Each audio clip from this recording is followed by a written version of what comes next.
Salam rakyat, saudara sebangsa dan setanah air dimanapun berada di seluruh Indonesia, dan juga teman-teman sahabat para pelopor Partai Rakyat Kecil Bersatu di seluruh Indonesia. Selamat pagi ya. Hari ini kita bertemu lagi di video edukasi atau video pengenalan Partai Rakyat Kecil Bersatu. Bersama saya Paulus Ferdinand Mamondol. Pagi ini saya akan menyampaikan satu pembahasan ya, yang mana pada saat saya sedang memperkenalkan Partai Rakyat Kecil Bersatu ini, ada yang bertanya tentang Partai Rakyat Kecil Bersatu. Namun sebelum saya membahas pertanyaannya, saya tidak segan-segan untuk menyampaikan kembali, mengulang kembali apa yang saya sampaikan ya, terkait maksud dan tujuan video ini. Dari semua video yang telah saya buat, itu diperuntukkan bagi memperkenalkan Partai Rakyat Kecil Bersatu. Dan Partai Rakyat Kecil Bersatu sedang mempersiapkan persyaratan-persyaratan untuk mendaftarkan diri di Kementerian Hukum dan HAM. Oleh sebab itu kami harus memenuhi syarat ya, membentuk kepengurusan di tiap daerah, jadi provinsi, kota, kabupaten, dan juga distrik. Itu tahapan pertama ya. Tahapan kedua akan sebelum masuk pada verifikasi faktual di KPU juga harus membentuk di seluruh daerah sampai ke tingkat yang paling kecil ya, desa, kelurahan ya. Jadi memang ini semua masih dalam proses-proses tahapan-tahapan untuk membentuk kepengurusan. Jadi video ini juga untuk membantu para teman-teman dalam menyampaikan informasi terkait dengan Partai Rakyat Kecil Bersatu. Dan memang di video ini saya juga ingin memberitahukan apa yang harus diberitahukan, menjelaskan apa yang harus dijelaskan, atau apa yang perlu dijelaskan, apa yang perlu diberitahukan kepada saudara-saudara. Dan di lapangan kami ketika mensosialisasikan Partai Rakyat Kecil Bersatu ini, memang banyak sekali pertanyaan-pertanyaan yang ditemukan, dan kami juga harus mampu menjawab, memberikan keterangan, memberikan penjelasan terkait apa itu Partai Rakyat Kecil Bersatu, visi, misi, tujuan, dan sebagainya. Dan dengan video-video yang saya sampaikan ini akan sangat membantu atau dapat memberikan penjelasan kepada saudara-saudara ya, khususnya masyarakat kecil di Indonesia atau rakyat kecil yang ada di Indonesia, dan semua lapisan masyarakat pada umumnya. Jadi sekali lagi, tidak untuk menyinggung siapapun, tidak untuk membicarakan pihak-pihak yang lain ya, tapi ini murni untuk pengenalan supaya masyarakat atau rakyat kecil tahu tentang Partai Rakyat Kecil Bersatu ini. Dan saya juga tidak segan-segan mengajak kita semua, seluruh bangsa Indonesia, masyarakat Indonesia, untuk menggunakan media sosial ini dengan sebaik-baiknya. Kita bisa memberikan edukasi yang baik ya, hal-hal yang baik bagi masyarakat. Tentunya sebagai partai politik yang akan mempersiapkan diri menghadapi atau mengikuti pesta demokrasi di tahun 2024, maka kami juga perlu memberikan edukasi politik yang baik kepada masyarakat, sehingga sarana media sosial ini juga menjadikan satu sarana bagi kami untuk memperkenalkan, sehingga ada pemahaman, ada kejelasan, ada pengertian, pengetahuan tentang Partai Rakyat Kecil Bersatu ini. Jadi itu saja pengantar saya.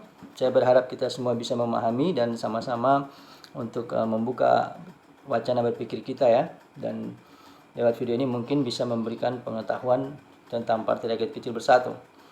Bapak, saudara, ada pertanyaan yang menyatakan begini, ketika kami menyampaikan visi bahwa Partai Rakyat Kecil Bersatu adalah partai yang berasaskan rakyat, ya. Selain asas Pancasila dan Undang-Undang Dasar 45, kami juga mengusung asas kerakyatan, ya. Dan juga kami mengusung demokrasi kerakyatan. Tentunya dari visi dan misi itu, semua hal yang terkait dengan perjuangan Partai Rakyat Kecil Bersatu, tujuan dan visi misi itu tentunya semua berasaskan kerakyatan. Salah satunya yang menjadi visi dan misi juga Partai Rakyat Kecil Bersatu adalah ekonomi kerakyatan. Jadi menciptakan ekonomi kerakyatan.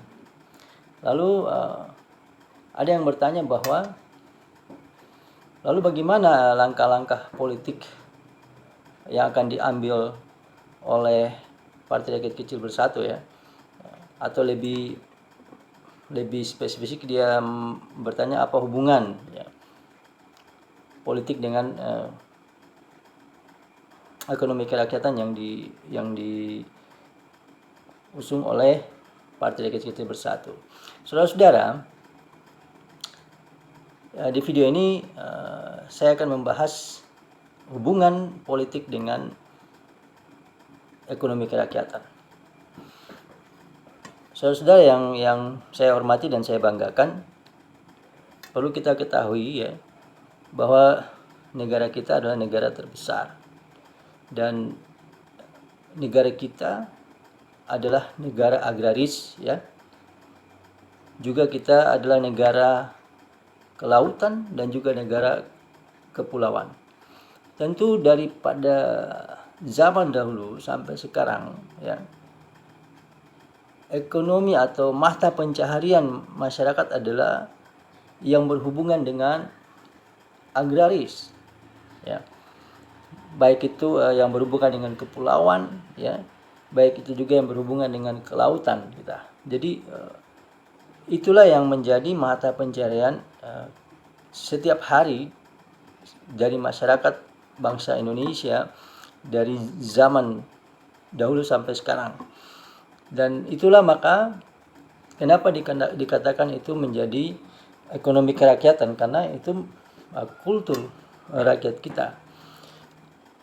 Jadi saudara-saudara, tugas bangsa dan negara, ya, adalah untuk mencapai, ya, kehidupan masyarakat yang adil dan makmur sejahtera.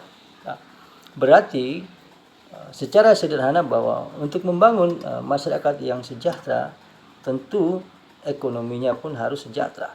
Artinya bahwa mata pencarian ekonomi masyarakat kecil ini harus menghasilkan sebuah kesejahteraan. Seperti itu, ya. Lalu apa hubungannya politik itu sendiri dengan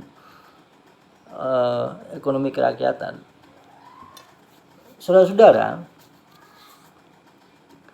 politik dan ekonomi kerakyatan sangat berhubungan dan sangat mempengaruhi. Politik sangat mempengaruhi ekonomi kerakyatan. Kenapa saya bilang ini sangat berhubungan?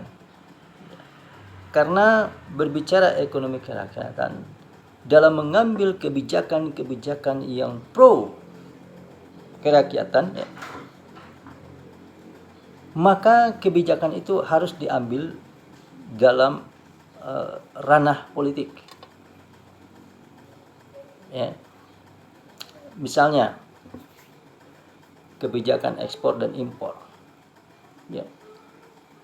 Kebijakan ekspor dan impor itulah domain dari politik. Maka ketika kebijakan politik yang diambil itu pro kepada ekonomi kerakyatan, maka ekonomi kerakyatan itu akan membuahkan hasil yang baik bagi pelaku-pelaku ekonomi kerakyatan, yaitu masyarakat kecil. Jika kebijakan politik itu tidak pro dengan ekonomi kerakyatan, maka rakyat tidak bisa menghasilkan. Jadi ekonomi tidak membawa pertumbuhan yang signifikan bagi rakyat Indonesia ya. Nah, kenapa saya bilang itu sangat penting dan erat sekali, saudara-saudara? Karena kita ya saat ini diminta untuk memperbaiki mental kita. Ya, seperti yang Bapak, Ibu, saudara-saudara tahu bahwa ya kita disuruh memperbaiki mental. Jadi rakyat Indonesia harus memperbaiki mental supaya negara ini maju. Kita masuk kepada sebuah mental yang baik, mental yang bisa membuat kita menjadi masyarakat yang maju. Namun saya pribadi melihat bahwa ini menjadi sangat sulit ya. Kenapa? Karena rakyat saja yang diminta untuk merubah mental kita. Tetapi elit tidak merubah mental, itu persoalannya. Kemudian mental politik kita tidak berubah. Itu masalahnya, saudara-saudara. Jadi PRKB, Partai Rakyat Kecil, hadir untuk supaya bisa menjawab tantangan-tantangan ini. Jangan hanya masyarakat kecil yang diminta untuk merubah mental, sedangkan para elit tidak merubah mental mereka. Ya. Mental-mental korupsi masih ada di sana. Ya. Dan juga mental berpolitik kita terlalu banyak dengan politik transaksional. Karena di sanalah muncul biang-biangnya korupsi. Jadi kalau kita mau negara ini mau maju, jangan cuma masyarakat kecil saja yang diminta untuk merubah mental ya, memperbaiki mental. Para elit juga, bahkan sistem politik kita, mental berpolitik kita itu harus dirubah. Kenapa? Saya kasih tahu ya buat saudara. Tadi dari awal saya bilang bahwa punya hubungan yang erat antara politik. Saya kasih antara politik dengan ekonomi kerakyatan. Saya kasih contoh. Tadi saya bilang bahwa kebijakan ekspor impor adalah kebijakan politik. Karena bukan rakyat kecil yang menentukan itu, mengambil kebijakan itu. Kebijakan itu ada di atas, yaitu di ranah politik. Karena nanti DPR dan anggota DPR akan nanti bertemu dengan eksekutif ya, membicarakan ini. Jadi itu tidak ada rakyat kecil di situ. Nah, misalnya saya kasih contoh yang sederhana ya, kenapa ini politik sangat berpengaruh, kebijakan-kebijakan politik sangat berpengaruh kepada ekonomi rakyat. Misalnya ekspor impor ya. Kita mengimpor beras misalnya. Padahal ya, hampir sebagian besar penduduk Indonesia itu bertani. Ya, adalah bekerja sebagai petani yang bekerja di sawah untuk menanam padi dan kemudian menghasilkan beras. Lalu kenapa kebijakan impor itu harus kita ambil? Karena dengan alasan bahwa untuk memenuhi kebutuhan. Oke, baik itu saudara.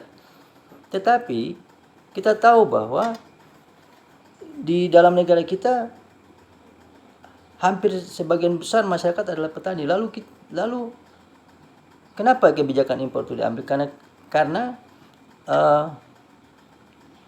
kekurangan ya. Nah, kenapa ada kekurangan terjadi di masyarakat? Oh, ternyata ada bencana misalnya alam, oke.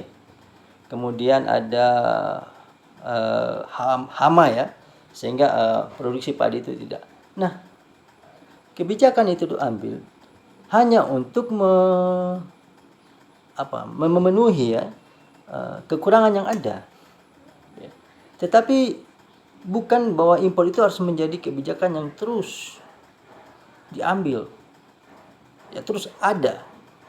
Seharusnya kan impor itu hanya bersifat sementara. Oke, dalam 6 bulan atau dalam 6 bulan ini kita karena stok kurang, kita genjot produksi ya di petani. Jadi kebijakan politik itu harus betul-betul mendukung ekonomi kerakyatan, saudara-saudara. Nah, kenapa sampai sekarang itu impor terus dilakukan? Ya, bawang misalnya. Makanya petani bawang berteriak karena di negara sendiri produksi bawang, tetapi kita impor bawang lagi. Alasannya klasik sebenarnya, karena memenuhi kebutuhan. Gitu. Seharusnya kalau kita negara ini melihat apa yang membuat produksi kita agak lambat, produksi kita menurun, ya kita genjot. Oh, masalahnya di mana? Jadi politik itu sebenarnya bagi kami Partai Kecil Bersatu itu kita menemukan, mencari, menentukan, melaksanakan dan menghasilkan kebijakan-kebijakan. Kita cari loh. Itu tugas negara untuk mencari. Kita ini punya kan, kita harus temukan kenapa masalahnya sampai produksi kita menurun ya. Sehingga kita harus ambil kebijakan impor gitu. Nah, impor ini hanya menjaga saja, hanya mungkin sementara, bukan kontrak impornya itu harus bertahun-tahun, ya, gitu. Kenapa saya bilang kita harus mencari? Kita punya profesor di bidang pertanian begitu banyak lah, kampus-kampus yang fakultas pertanian yang tiap tahun meluluskan sarjana pertanian ya, di bidang kelautan, kehutanan dan sebagainya, profesor harus bisa menjawab tantangan ini. Kita tidak bisa menjawab tantangan di dalam masyarakat, di tengah-tengah masyarakat kecil hanya dari balik meja. Ini persoalannya, Pak, saudara-saudara. Kita harus turun dan mengetahui secara langsung sehingga kita tahu, oh ini loh yang terjadi. Maka kenapa kebijakan itu terus diambil impor sehingga masyarakat kecil berteriak, petani-petani berteriak. Kami ada buat produksi bawang kok, ekspor bawang dan sebagainya. Karena di situ nilai ada nilai transaksional di situ. Itu masalahnya. Ada nilai tukar di situ. Dan kita bisa lihat, nah, mungkin masyarakat juga kecil sudah melihat banyak terjadi korupsi di bidang ekspor dan impor ini. Saya tidak mau membahas itu karena bukan tugas saya. Tapi saya ingin menjelaskan kenapa pertanyaan itu, bahwa apa hubungannya kok Partai Rakyat Kecil Bersatu mengusung ekonomi kerakyatan dan kemudian harus politik itu juga politik kerakyatan, karena itu satu arah. Gitu. Nggak mungkin berbicara kerakyatan terus bukan dari rakyat. No.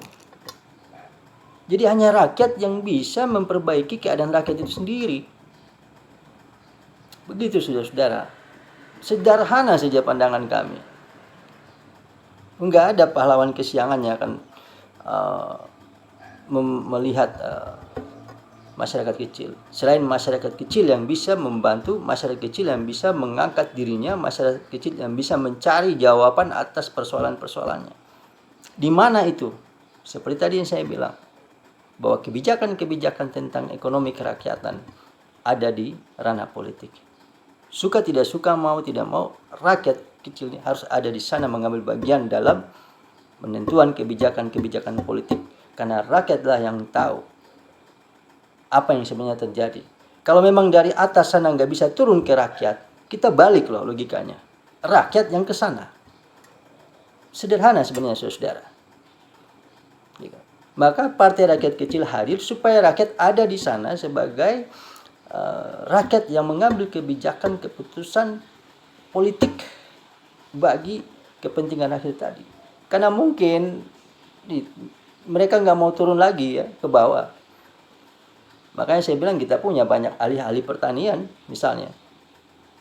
Harus betul-betul mencari tahu kenapa produksi itu tidak jalan. Kita siapkan prasarana, negara mempersiapkan itu. Para ahli, para penyuluh ya.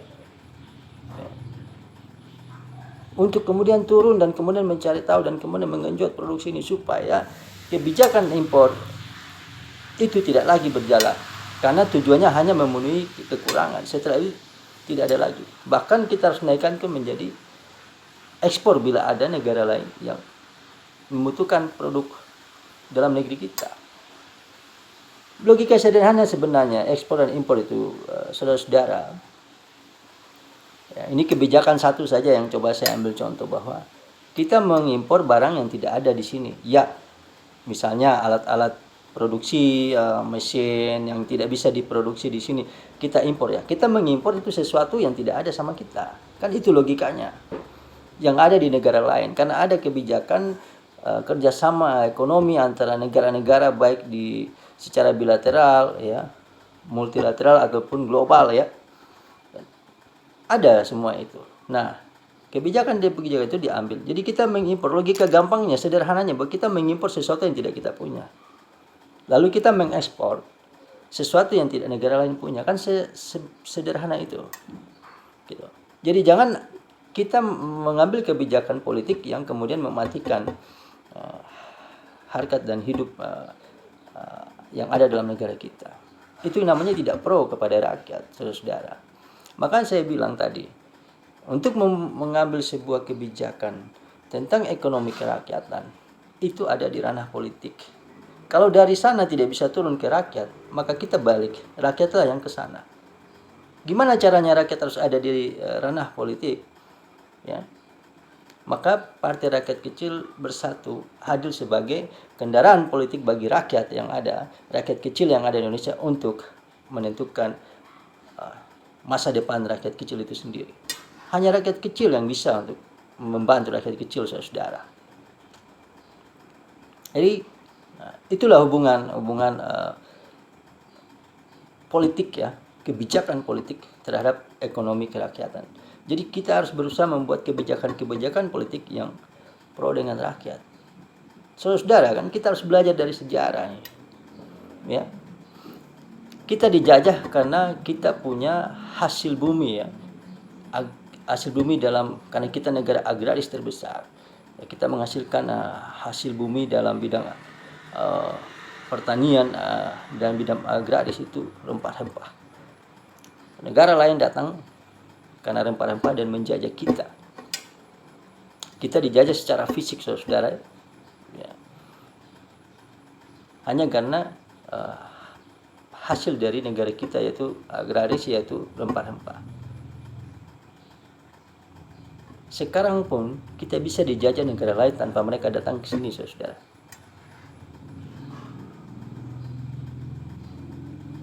Yaitu dijajah dengan masuknya produksi-produksi negara lain di negara kita melalui kebijakan impor itu. Ya. Maka tugas pemerintah untuk bisa mengambil kebijakan ya bagi kepentingan ekonomi kerakyatan. Kita boleh impor, ya boleh. Kalau memang kebutuhan di dalam negeri kita kita harus membutuhkan dari negara lain. Tetapi kalau sambil kita menunggu ya, misalnya kita impor ini, kita kasih range waktunya, kita akan hitung impor selama 1 tahun misalnya ya. Nah selama 1 tahun kita impor, tetapi kita menggerakkan ekonomi rakyat itu, bahwa selama 1 tahun kita akan memperbaiki apa yang menjadi persoalan di sini, sehingga kita harus mengimpor kebutuhan-kebutuhan yang dibutuhkan itu, sehingga ketika kita dapat memperbaiki persoalan yang ada, maka kebijakan itu bisa kita hentikan karena kita sudah memproduksi sendiri. Sebenarnya sederhana gitu ya, saudara-saudara ya. Hanya itulah tadi, bahwa kebijakan ketika itu menjadi suatu kebijakan politik, maka banyak sekali kepentingan di dalamnya. Nah, kita tidak mau bahwa kepentingan itu tidak pro kepada kepentingan rakyat, karena ada transaksional di situ ya. Kebijakan-kebijakan itu tentu mempunyai nilai yang sangat fantastis dan besar sekali. Maka ada celah yang terjadi, dan kita bisa lihat ya, ekspor impor ini ya bukan saja di bidang kebutuhan pokok, tapi di bidang industri dan sebagainya ya, migas dan sebagainya, itu terjadi ya, sumber korupsi di situ. Makanya kalau memang kita ingin negara ini maju, saudara, bukan saja hanya rakyat yang harus berubah mental, ya, tetapi para pengambil kebijakan juga harus berubah mental mereka. Dan politik kita juga harus dirubah mental berpolitik kita, saudara. supaya itu menjadi satu, menjadi sinkron. Ya. Kemudian yang kedua, ekonomi kerakyatan harus ditunjang dengan kebijakan-kebijakan yang pro kerakyatan. Ya, kebijakan-kebijakan ekonomi yang pro kepada ekonomi kerakyatan. Di mana itu dibuat? Di ranah politik, saudara. Maka jika memang tidak ada yang turun, dalam arti begini, tidak ada yang memperhatikan itu sebagai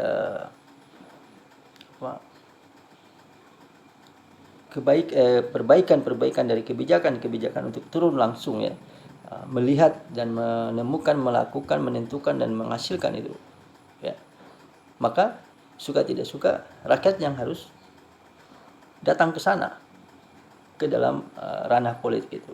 Logika terbalik sebenarnya, saudara-saudara. Jadi rakyat ke sana membutuhkan kendaraan politik. Sudah banyak partai yang ada, ya, silakan rakyat memilih, karena itu adalah hak yang dijamin oleh undang-undang, ya.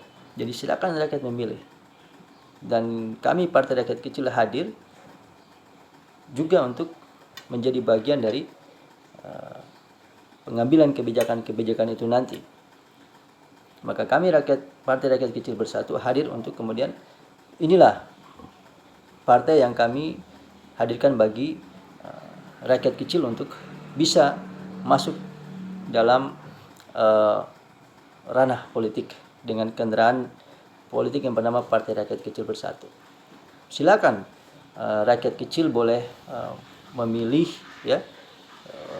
Nanti akan muncul, ya, partai-partai, ya, baik partai yang lama maupun partai yang baru. Jadi rakyat silakan memilih. Tapi kami coba menawarkan satu pemahaman yang baru, ya, satu sistem kerakyatan. Dan karena partai ini adalah partai milik rakyat, maka rakyat punya kesempatan untuk ada dalam penentuan kebijakan-kebijakan bagi kepentingan-kepentingannya, kepentingan rakyat itu sendiri. Dan di video-video yang sebelumnya sudah saya jelaskan, sudah saya menyampaikan atau memperkenalkan Partai Rakyat Kecil Bersatu ini buat saudara-saudara. Jadi tinggal nanti kemudian disaksikan lagi atau ditonton lagi, ya, videonya, karena saya tidak mungkin harus menjelaskan semuanya di sini. Dan ini masih bersifat pengenalan, karena ada yang bertanya. Di video ini saya hanya menjawab pertanyaan yang saya temukan, ya, yang saya terima dari masyarakat, bahwa apa hubungannya politik dengan ekonomi kerakyatan, politik kerakyatan seperti apa. Dan di sini saya menjelaskan salah satu contoh kebijakan. Banyak juga kebijakan-kebijakan yang lain, saudara. Tapi saya hanya ingin menjelaskan secara sederhana bahwa kebijakan-kebijakan itu harus memang pro rakyat. Dan di video ini kami tidak bisa, ya, saya tidak bisa untuk menjelaskan yang terlalu tapi saya hanya menjelaskan secara sederhana supaya gampang diterima, gampang dipahami. Jadi supaya tidak juga menimbulkan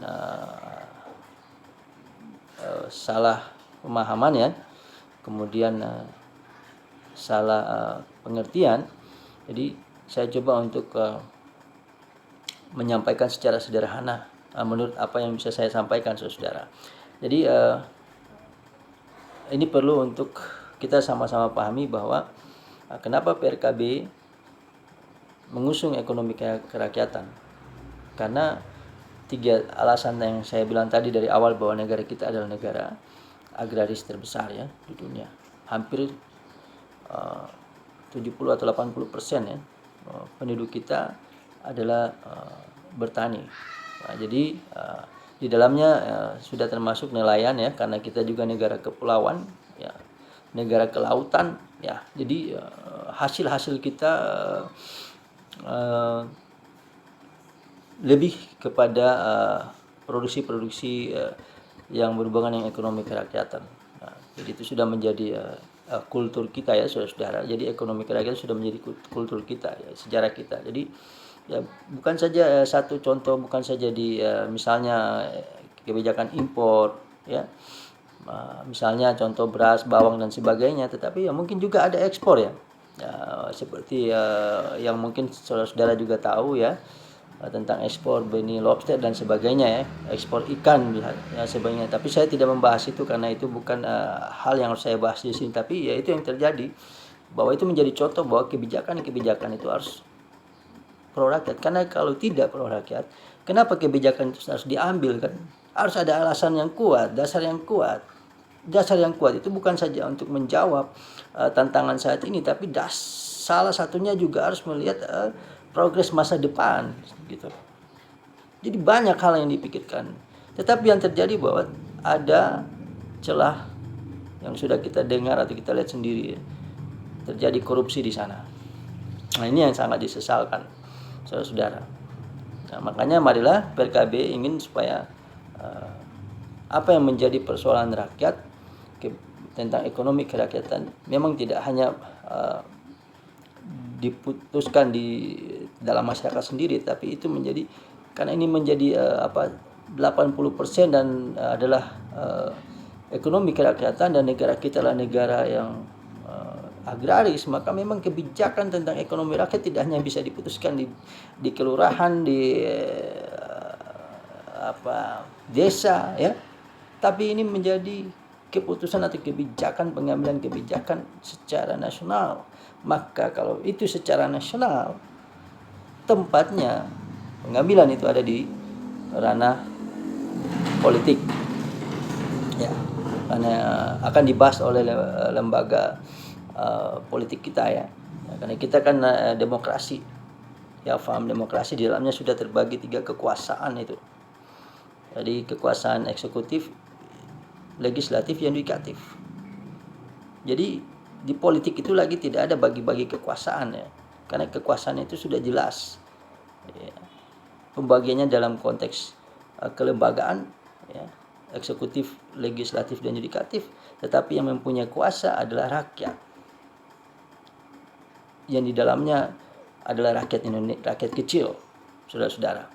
Jadi di sana politik harus mencari, menemukan, menentukan dan melaksanakan serta menghasilkan kepentingan secara nasional.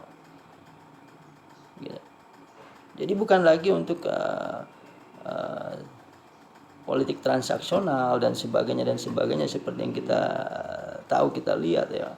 Orang di sana berdebat, begitu berbagai macam perdebatan yang terjadi ya, saudara-saudara. Tapi mari kita berpikir hal yang kecil saja, hal yang sederhana saja untuk itu. Jadi hanya rakyat yang bisa menjawab persoalan-persoalan dari rakyat itu. Jika memang rakyat harus mengambil kebijakan terhadap persoalan-persoalan yang terjadi di dalam masyarakat, maka rakyat pun harus ada menentukan, mengambil kebijakan dalam ranah politik. Maka rakyat kecil harus mempunyai kendaraan politik. Kami Partai Rakyat Kecil Bersatu adalah partai yang diperuntukkan bagi rakyat kecil. Saudara-saudara, Anda sama dengan kami juga ada rakyat kecil. Dan di sini semua komponen masyarakat kecil, petani, nelayan, ya, semua pedagang kaki lima, asongan, buruh tani, ya, buruh bangunan, buruh pelabuhan, ya, semua yang pekerjaan-pekerjaan yang dilakukan oleh masyarakat kecil, ya, buru-buru panggul ya, atau pikul ya, yang biasa di pasar ya, pedagang asongan, supir angkot ya, tukang ojek ya, semua yang berhubungan dengan profesi mata pencarian rakyat kecil, ini partai kalian, saudara-saudara ya. Ini untuk partai ini ada untuk kalian, sehingga bersama-sama kita akan mencari dan menemukan, menentukan, melaksanakan dan menghasilkan kepentingan bagi anda sekalian, bagi rakyat kecil sekalian. Karena hanya rakyat kecil yang mengerti apa yang menjadi persoalan rakyat kecil. Karena hanya rakyat kecil yang mau melakukan bagi kepentingan rakyat kecil. Karena hanya rakyat kecil yang mau berkorban bagi rakyat kecil. Tidak ada superhero di sini, saudara-saudara. Nah, maka kita akan bersatu sebagai partai rakyat kecil, bersatu di dalam satu organisasi politik supaya kita bisa membawa segala persoalan-persoalan rakyat kecil, termasuk tentang ekonomi kerakyatan di dalamnya, termasuk mata pencaharian, ya, masa depan anak cucu kita, ya. Kalau bukan kita siapa lagi, saudara-saudara? Kalau bukan sekarang kapan lagi? Tunggu 5 tahun lagi, ya. Kemudian pesta demokrasi. Habis pesta kita melarat, ya, susah. 5 tahun lagi kita pesta lagi. Dan seperti itu dan seperti itu. Kami tidak ingin tidak sedang atau menyalahkan, tapi ini yang terjadi, saudara-saudara. Ya, terjadi dalam kehidupan kita berbangsa dan bernegara, dan rakyat kecil selalu menjadi pihak yang lemah, menjadi pihak yang diperalat, dimanfaatkan. Sudah waktunya kita bukanlah saja untuk diperalat dan dimanfaatkan, ya, suara kita dimanfaatkan, ya. Tetapi mari saudara-saudara, sama-sama kita berjuang. Kita ada di sana sebagai sebuah kekuatan politik yang bisa menentukan arah dan kebijakan bagi kepentingan kita. Karena kekuasaan adalah di tangan rakyat, dan rakyat adalah menjadi kekuatan utama dari sebuah bangsa dan negara. Maka tugas kita bersama untuk melakukan yang terbaik bagi kepentingan kita, bagi rakyat kecil, melakukan yang terbaik bagi rakyat kecil. Sehingga kita punya harapan yang sama, ya, bahwa negara Indonesia yang kita cintai ini, yang saudara-saudara cintai, yang saya cintai, ya, kita harus berpikir bersama-sama, mencari jalan keluar bersama-sama, kemudian melakukan secara bersama-sama untuk kemudian menghasilkan kehidupan yang baik, kehidupan yang kita cita-citakan dalam Undang-Undang Dasar 45. Ya. Jadi kita menjadi bagian yang penting. Rakyat kecil menjadi bagian, bukan saja rakyat kecil yang menerima kemudian menunggu, ya. Bukan saja rakyat kecil tinggal nanti di sana yang ngatur, kita tinggal terima. Baiklah kalau jika itu yang diatur adalah untuk kebaikan dan membawa hasil. Kalau ternyata lebih banyak tidak bermanfaat, maka sudah saatnya rakyat kecil juga mengambil langkah untuk menentukan arah kebijakan, ya, bagi pembangunan nasional dan untuk kepentingan rakyat kecil bersama-sama, ya. Jadi partai ini hadir untuk menjadi bagian bagi rakyat. Namanya partai kami sudah namanya Partai Rakyat Kecil. Dan semua di sini kami adalah sama, kita adalah sama. Tidak ada yang lebih hebat, lebih penting dari yang lain. Semuanya kita sama.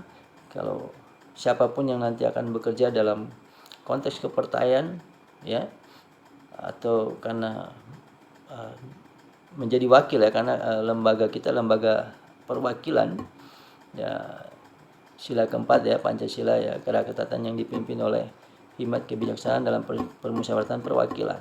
Jadi ada konteks perwakilan di sana, tetapi yang dipertanyakan siapa yang mewakili siapa, ya. Perwakilan siapa yang mewakili siapa, dan dalam konteks apa yang dilakukan di sana.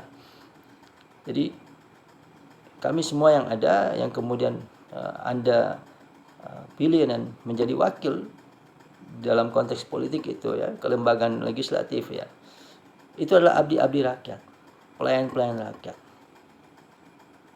Jadi bukan lagi menjadi mengurus kepentingan sendiri, ya, karena mungkin sudah merasa bahwa yang terjadi karena sudah banyak mengeluarkan biaya dan sebagainya yang sering terjadi. Saya juga dengar di lapangan seperti itu ya, karena itu pertanyaan yang kami hadapi di lapangan. Jadi ini sudah jadi anggota dewan karena sudah banyak keluar uang ya katanya. Nah, jadi sudah berpikir bagaimana mengambil mengembalikannya katanya. Dan itu juga sering saya baca di koran-koran ya, di media-media massa ya, media-media sosial ya. Jadi saya juga tidak mau mengeneralisir ya saudara, tapi itu yang terjadi di lapangan yang kami temukan, bahwa masyarakat sudah tidak percaya lagi kepada partai.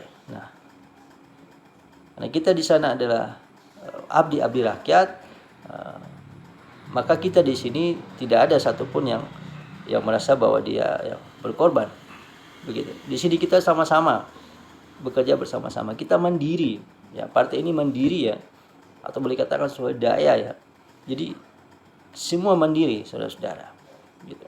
Jadi tidak ada kesan bahwa harus siapa karena berkorban dalam tanda kutip ya, kemudian sampai di sana dia hanya berusaha mengembalikan apa yang dikorbankan. Kami tidak ingin menjalankan politik yang seperti itu.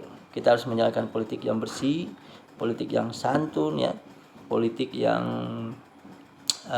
bermartabat ya, politik yang beretika. Itu yang ingin kami lakukan bersama-sama. Jadi rakyat yang mandiri, kemudian sama-sama kita ada di sana, tidak lagi membawa kepentingan pribadi, tetapi sebagai abdi rakyat, abdi pelayan rakyat ya, pekerja rakyat.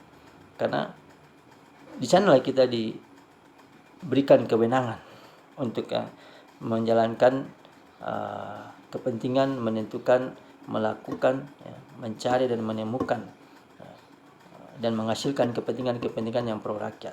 Jadi tidak lagi harus bahwa di sana bukan lagi rakyat. Jadi tetap yang menjadi tuan adalah rakyat itu sendiri. Tadi itu sedikit yang bisa saya sampaikan saudara-saudara untuk menjawab pertanyaan bahwa apakah hubungan politik dan ekonomi kerakyatan, dan saya hanya menjelaskan ya, memberi contoh ya. Jadi tidak ada maksud untuk menyinggung pihak manapun. Kami tidak ingin melakukan itu saudara. Kami ingin memberikan edukasi yang baik dan memberikan pemahaman politik yang baik, dan disertai dengan contoh yang terjadi ya. Sudah sering kita lihat, tapi saya tidak membahas itu karena bukan tugas saya membahas itu saudara.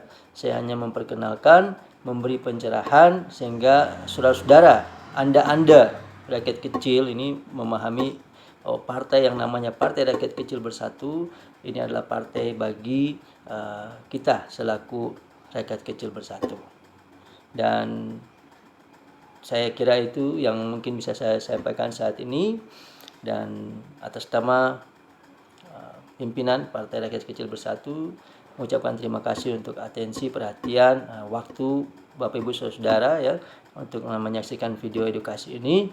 Sekali lagi kami mohon maaf yang sebesar-besarnya jika ada perkataan atau ada pemahaman yang salah dari apa yang saya sampaikan sini, sehingga mari sama-sama kita memperbaikinya saudara. Maka bisa menghubungi saya untuk mendapatkan penjelasan tentang Partai Rakyat Kecil Bersatu, ataupun ingin memberikan saran, ataupun ingin memberikan kritik. Saya sangat menerimanya dan sangat menyambutnya, karena dengan begitu kita dapat memberikan, kita belajar bersama-sama, kita dapat menghasilkan suatu penjelasan yang benar-benar bisa dipertanggungjawabkan dan benar-benar bisa membawa faedah manfaat bagi orang lain. Dan saya sangat berterima kasih jika ada saudara-saudara yang ingin menyampaikan pendapat, kritik dan saran ataupun masukan. Silakan menghubungi saya di nomor HP atau WA saya ya, 0821 4716 2288. Saya berharap apa yang saya sampaikan di video ini sudah saya jelaskan dari awal untuk memperkenalkan Partai Rakyat Kecil Bersatu kepada halayak rakyat Indonesia, rakyat kecil ya, dan apa yang saya sampaikan ini membawa manfaat bagi saya, saudara-saudara semua, dan kita semua. Dan saya berharap kita semua terus melakukan yang terbaik bagi kemajuan bangsa dan negara.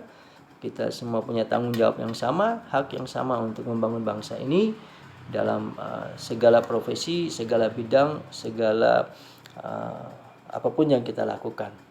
Jadi sama-sama juga kita menggunakan media sosial dengan bijak untuk menyampaikan hal-hal yang positif, hal-hal yang bermakna, bermanfaat bagi orang lain. Dan saya kira itu saja dari saya, dan terima kasih untuk semuanya. Sampai kita bertemu lagi dalam video edukasi Partai Rakyat Kecil Bersatu lainnya. Salam rakyat.